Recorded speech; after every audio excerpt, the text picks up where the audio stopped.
that whole conversation was interesting. Doctor Strange and Thanos, I feel, have one of the more dynamic relationships in the movie because we see Thanos.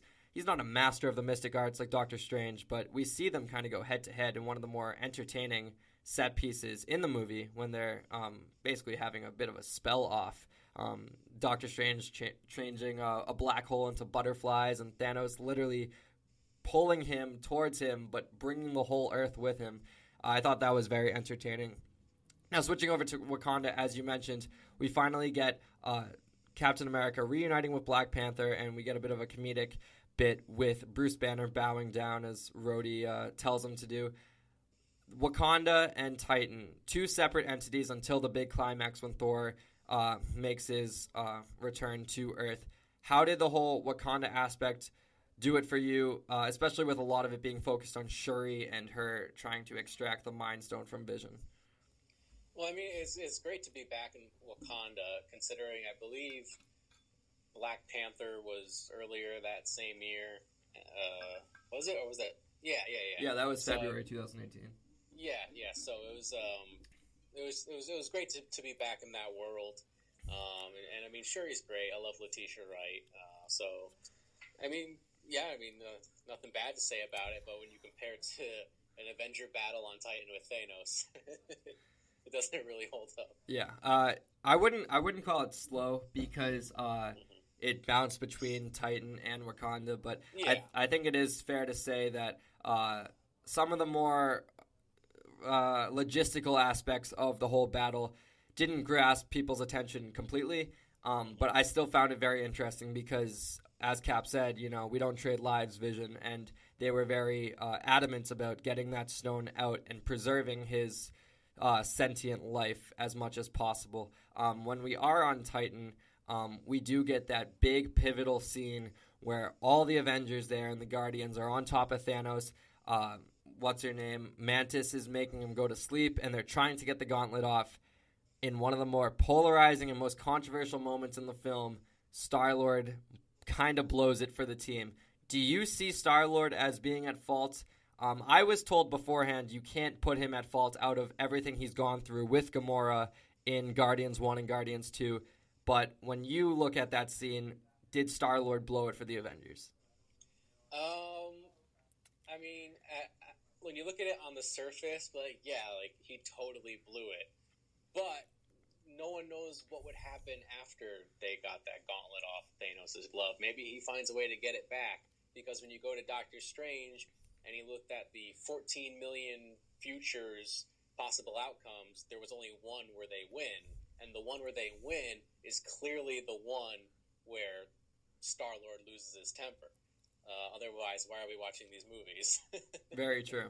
Very true. And we do see later on when Doctor Strange gives up the stone, he does say, spare his life and I'll give you the stone. And Tony Stark says, why did you do that? And he says there was no other way. So clearly Doctor Strange does go into the future, or there are some theories that he didn't go into the future, but he set them in a time loop. It gets very nerdy, and I've watched a lot of 10 Things You've Missed or 10 Theories About Endgame videos over the course of the past year. But yeah, Doctor Strange kind of does know what path they have to go on, and as you said, this might be the right path. I was personally very annoyed by Star-Lord because out of every character in the movie, he seems one of the more falsely arrogant ones we have, as even though they say in Guardians 2, he's technically a celestial being or whatever, he really only has these two handguns. And I don't have the love for him that I have for, say, a Black Widow who's been with the MCU since Iron Man 2. So his whole arrogance, kind of talking down to Tony Stark about, I like your plan, except it sucks. I get that that's part of his comedic charm, but I was kind of annoyed by Star-Lord, and I wasn't too infuriated by the moment because it didn't make for a very good moment, especially when the music kind of shifts when Spider-Man goes, oh, it's almost off, I got it, and then the music shifts to just this dreary lack of hope, and he grabs the glove back, and he chucks everyone off of him. So yeah, it didn't bother me too much, but I thought Star-Lord was not in my top 10 of characters in Infinity War. Moving over to Earth, we get the big battle of the faceless creatures, the Outriders, I believe they're called, from Thanos' army, battling the Avengers on Wakanda. Now, this battle was kind of everything that it was being built to until Thanos eventually arrives. Was a big question, I guess, people have, or a big complaint, is that all three Avengers movies up to this part features kind of a faceless army fighting the Avengers. This didn't bother me because I knew the greater threat was coming. Were you at all bothered by the presence of the Outriders? No, not really. I mean, it's the third Avengers movie in a row that we've had some sort of giant army attack the Avengers again. Of course, we saw the same thing in Justice League, and it seems to be getting a bit old, and I don't think we're going to see the same thing in Endgame. But it doesn't really bother me. I mean, it was executed well. And I just also want to go back to earlier you mentioned, Cap saying in Wakanda, and throughout the movie, we don't trade lives. And that's just a theme in the movie that I really enjoy. And it kind of goes back to, I believe, in Ultron, when he says, like, we have to do everything together. It's like, well, what if we lose? And I was like, well, we'll do that together, too. And those two lines of thought, they just go perfectly well together. And just one of the reasons why people love Captain America. Yeah, Cap's he doesn't get his due. I think in this movie, I think he has one of the lesser amounts of screen time compared to the other Avengers. I don't think anyone's going to be having that complaint after Endgame. I believe that's going to be his movie essentially.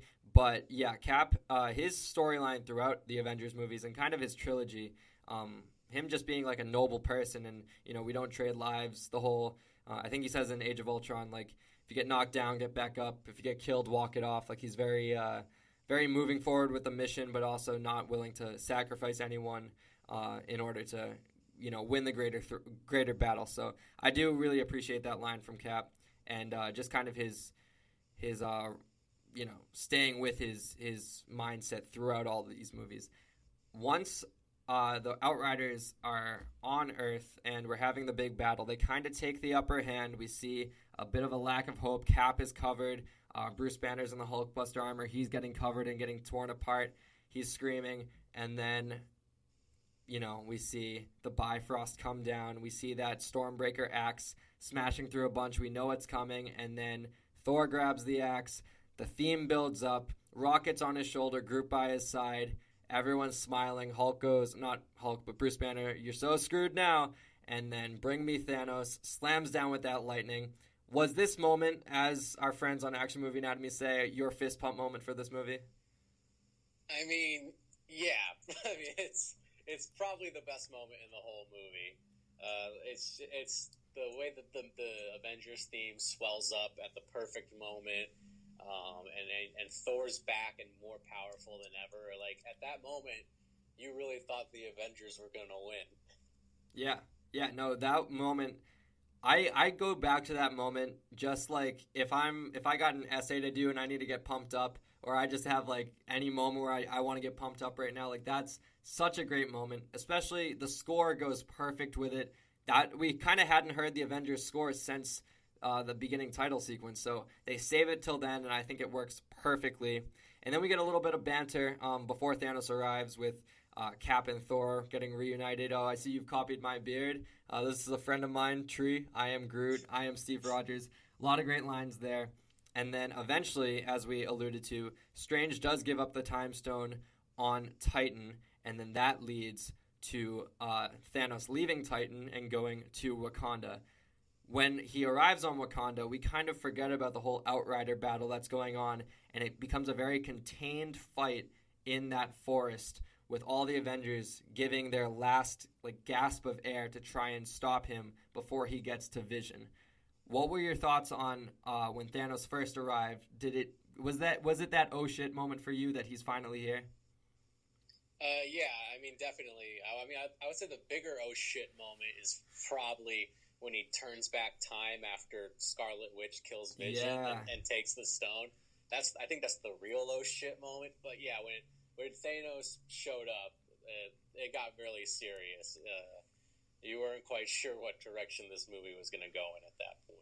Yeah, especially because we saw it in the trailer, but Captain America holds the gauntlet back.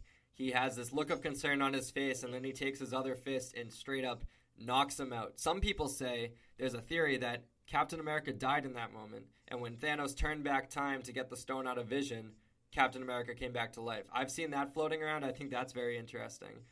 Yeah, I mean, I don't know if I believe it, but that's a pretty sweet theory. I kind of like that. Yeah, and so we do see a big theme. We didn't really touch on it, but the whole Scarlet Witch Vision arc is very important throughout this movie. We see their relationship at the beginning in Scotland, saying, oh, you don't have to go. Like, let's give up this. Maybe not give up the superhero life, but like let's put it on the back burner for now. Let's enjoy our time together.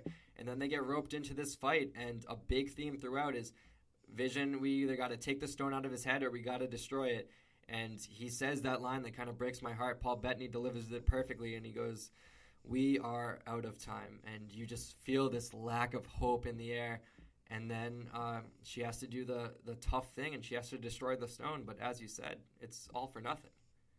Yeah, and I mean, how powerful is Scarlet Witch that she can destroy an Infinity Stone with one hand and then fend off the other 5 with the other hand? Yeah. That's pretty crazy. That was a really powerful moment in the film. Yeah, that was sweet overall, and it just, tears streaming down her face. She doesn't want to do it, but she knows she has to. And then the fact that she's, upset with what went down. She's got her hand in her heads on the ground, and Thanos doesn't even sweat. He just walks over, takes the glove, turns back time. The glove lights up green as he's activating the time stone, and you realize what's going down. She screams no. He thwacks her to the side, and he just, as a lot of people said in Age of Ultron, they said, is Vision just destined to die? Is Thanos just going to rip the stone out of his head? And that's exactly what he does. Yeah. Yeah, so once he gets all the stones, he gets that surge of power, and then it's short-lived because we see the axe come down through the sky. Stormbreaker strikes him in the chest. Thor comes down with him, and he says, "I told you you'd die for that," obviously alluding to killing Loki at the beginning of the film. He pushes the axe further into his chest, and he listens for him because Thanos is gasping for one last word, and he goes, "You should have gone for the head." One of the most infamous lines, I feel, in modern cinema. One of the most infamous lines in the entire MCU. And he snaps, and then he gets transported to what we believe is the Soul realm where Gamora is. And then we get the moment that's kind of, we've been waiting to see what's going to happen next for over a year now. All of our favorite heroes just getting turned to dust. And I got to ask, which ones, I know Spider-Man's kind of the obvious choice, but which one for you really broke your heart? Yeah, aside from Spider-Man, I would say one of the bigger surprises was to see Black Panther go. Again, like with Black Panther releasing earlier that year, and he's become such a popular hero. And he's reaching for who is it? Is it Okoye? I think it's Okoye, yeah. Yeah, and he's like, "This is no place to die," and then he's the one that goes. And then of course, Bucky, like, I don't feel, what does he say? He's like, does he also say I don't feel so good? He just says Steve, and then he disappears. Yeah. I mean, that was the beginning. So, I mean, those two. I know I should have thought of this sooner. When Groot goes. Yeah. Oh, and then you find out that when he says he refers to Rocket as Dad when he fades away. Oh, yeah. Okay, that's definitely the one. Yeah, that one gave me chills for sure. Drax kind of made me sad just because he didn't really say anything, but he just made this sad expression on his face. You could tell it was pretty painful, at least. Doctor Strange, the classic, we're in the Endgame now, and then he's gone. Peter Quill, despite my lack of affection for Star-Lord, his just oh man, and then disappearing. That one was pretty tough. Yeah, Spider-Man is kind of the one that everyone kind of gravitates towards, but that scene, I teared up in the theater, and I don't still tear up, but I definitely get chills when I revisit it because just the way of the whole sequence, and then when you start to realize, it's his Spidey sense, he knows what's happening. It's not him getting worried. He knows he's about to dust. He falls into Tony's arms, and the whole I don't want to go, that just childlike innocence. We heard it at the beginning when he was like, "I can't breathe." Just simple lines like that. There's not like any Shakespearean words. There's not like a crazy amount of diction or anything. It's just simple stuff. But I think Tom Holland's delivery and his portrayal of Peter Parker just makes it